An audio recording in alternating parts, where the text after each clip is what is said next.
Okay, and algebra on this problem has some tricks to it. I'm just looking at the viewed example, and just to save time, I was just going to walk through this so that we could try and see if we understand what's going on here. They give you the formula for the area of the surface, so that seems fine. You realize that you're going to need to figure out what the derivative of this function is, and then simplify it some. So they take the derivative, which should be pretty straightforward. You know, the 1/4 can kind of tag along in front, and this is 2e to the 2y minus 2e to the 2y, and so it's going to be e to the 2y minus e to the negative 2y over 2 when you simplify it. Okay, now the next step is to figure out this, the square root of 1 plus the derivative squared. So they plug all of this in, and then here they're foiling that out. So they're taking that square root of 1 plus e to the 2y minus e to the negative 2y over 2, and just that part you have to FOIL it out. So it's e to the 2y minus e to the negative 2y over 2, and then kind of clean it up. So still have the square root. It's going to be 1 plus, that'll be e to the 4y, and then e to the 2y times e to the negative 2y. When the base are the same, you add the exponent, so it's going to be minus e to the 0, which is minus 1.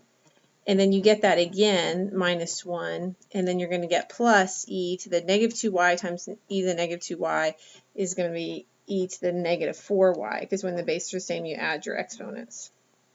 And that part is all over 4. And so this is going to be the square root of 1 plus e to the 4y minus 2 plus e to the negative 4y all over 4. And then if you split that up, e to the 4y over 4, that's where that part comes from. Negative 2 over 4 is going to be the negative 1/2, and e to the negative 4y over 4 is where that part comes from. And then they're just going to collect the 1 and the negative 1/2 to make positive 1/2.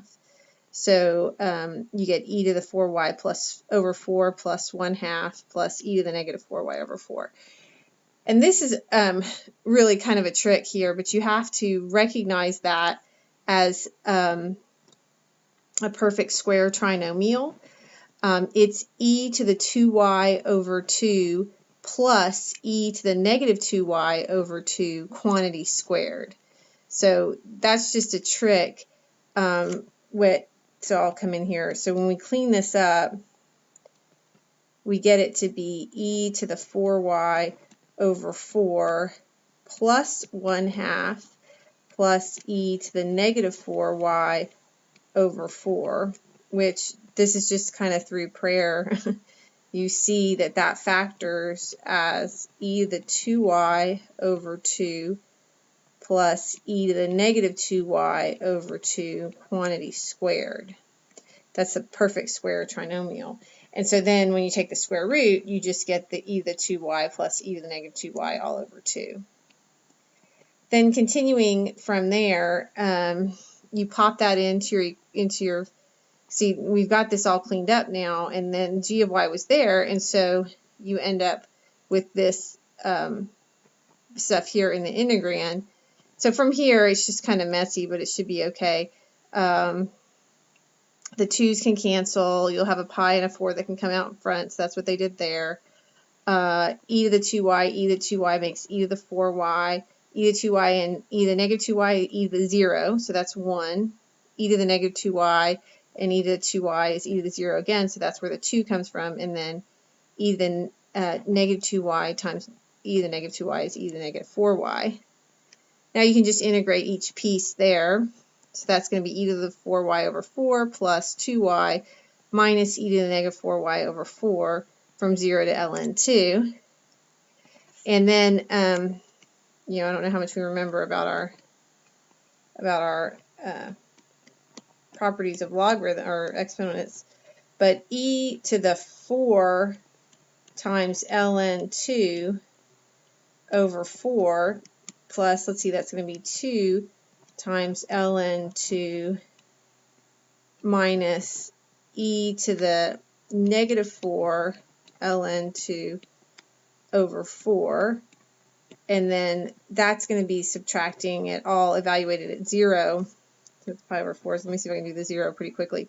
E to the 0 is 1, so this is 1/4 plus 0, and again minus 1/4. So 1/4 minus 1/4, that's just going to be 0, so it's just going to be minus 0.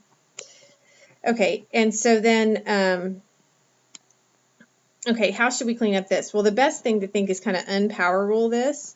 This 4 can go up front here, so this is really e to the ln 2 to the 4th over 4. And you remember the e and the ln undo each other, so that's going to be just 2 to the 4th over 4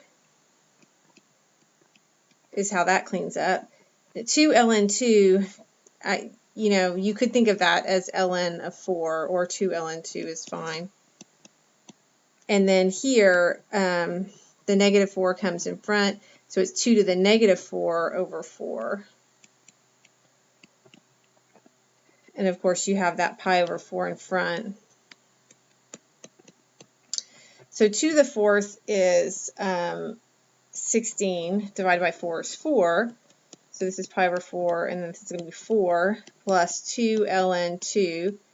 All right, 2 to the negative 4th, really this is, really, that's 2 squared. So this is 2 to the, so this is minus, however you want to think about this. This is 1, I think it's going to be 64th, because 2 to the, 2 to the 4th is 16,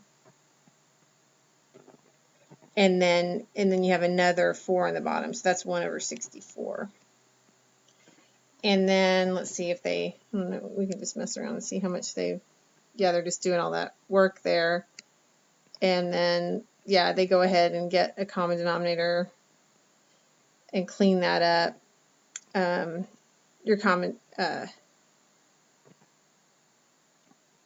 and well, they don't distribute the pi through, but they distribute the 1/4 through. That's interesting. All right, so we have pi here, and so if we distribute the 1/4 through, that's going to be 1 plus 2 over 4, which is 1/2. So this is ln 2 over 2 minus 1 over 64 times 4 is 256, which will be your common denominator. So this will be 256 over 256 minus 1 over 256. So that's where they get the 255 over 256 plus the 1/2 ln 2. So the real trick on that one was this part here where you had to recognize I really think it was right here how you got from this step to this step. So I think that was the trickiest part in the whole thing, was right there. Okay.